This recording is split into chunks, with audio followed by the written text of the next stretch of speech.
What's up, guys? So today I have a tip for you that's going to help boost your productivity and decrease your overwhelm. And it's a really simple tip, but it's one that I've been loving lately, that I've resisted doing for so long, and I'm really glad that I have. And what I call, there's all different kinds of names for this. I've been calling it in my own system, devoted days. And the idea is very straightforward, okay?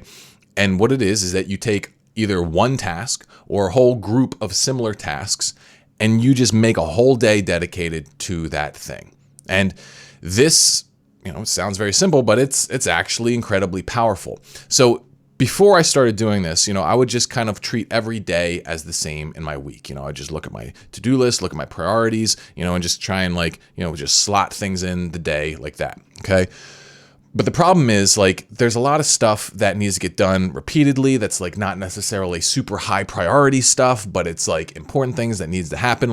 For example, I got a lot of admin things to do that are like that, between paying bills, filling out tax forms, getting, car registrations renewed, all that kind of crap. And it would pile up, and I would try and just get a little bit done here and there. And it would just at the end, when I was doing it like that, it was just always so easy to put these things off, just put them off. And so what instead I've been doing is just been creating dedicated admin days where it's all right, this is just for getting chores done, just for knocking stuff out that has been hanging over my head. None of this stuff is maybe necessarily incredibly important to me, but it's stuff that's still got to get done because it'll cause problems if it doesn't, I'll do stuff like that with content. I'll make very specific content focused days. I'll make days where it's focus. All right, I got a bunch of calls to make. That all goes in one day. And the reason why I would always not want to do this is because I always felt like I had to have these big chunks of high priority work every single day. And there's ways in which you can kind of still do that, if you can get some protected morning time and stuff like that. But if you're in a position where your life and your schedule is in flux, or maybe you're just not quite the most disciplined person yet, just instead of thinking about oh, how can I just work my the hours in my calendar, all right, that's great. If you're at a point where you can time block your days and you can do it real specifically. And I worked with this one, Google engineer one time who was super on point. He had his whole week completely time boxed to the minute. And he was, very on top of things, and he could do it like that. His life was very stable. He, his kids were grown, and he just was able to lock in like that. If you're at that point, absolutely do that. But if you're not quite at that point, then you might actually have more success if you just start applying oh, this is the one thing I have to do today.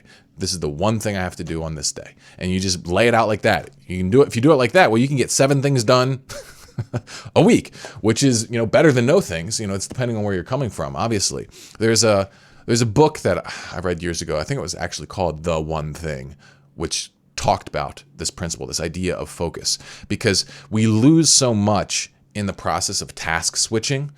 If you have a bunch of tasks in the day, you're going to lose some time between each task as you mentally wipe the old information out of your head, and then you have to load the new information up into your head. There's time that's lost. And so by keeping things in a similar lane, or even on the exact same subject, you might be able to get a lot more done. And there's nuance to this kind of stuff too, because, for me, I found that for deep content creation, I can do maybe 3-4 hours a day. And then at that point, those circuits in my brain, they're relatively fried. So dedicating a whole day just to that doesn't quite work for me. If I'm going to do a day at the library, I'll have, half creation and then half reading. I'll do something like that where, I'll find a kind of ideal synergy between the days. So anyway, this is just some ideas to get you guys started, because it's very useful if you can learn oh, Monday's my admin day. Monday's my day where I knock out all the crap that's hanging over my head, all the little things. And then for the rest of the week, I can just double down on deep work. Stuff like that. Doing things like that is very powerful, and you're gonna have to find out, what system works for you. If you've got a system that works really well for you, then let me know in the comments below. And if you're looking for more information, like more systems for how to set up your habits, how to use your time, all that kind of stuff, well, guess what? I got a ton of content exclusive just to Self Mastery Club members that you can get if you sign up for the Self Mastery Club. To find out more about the Self Mastery Club and get some of these, like some of my most powerful information actually for free, then click the link, watch my Manhood Mastery training. And hopefully I'll be seeing you in the club. All right, that's what I have for you guys today. Ooh, yeah. See you in the next one.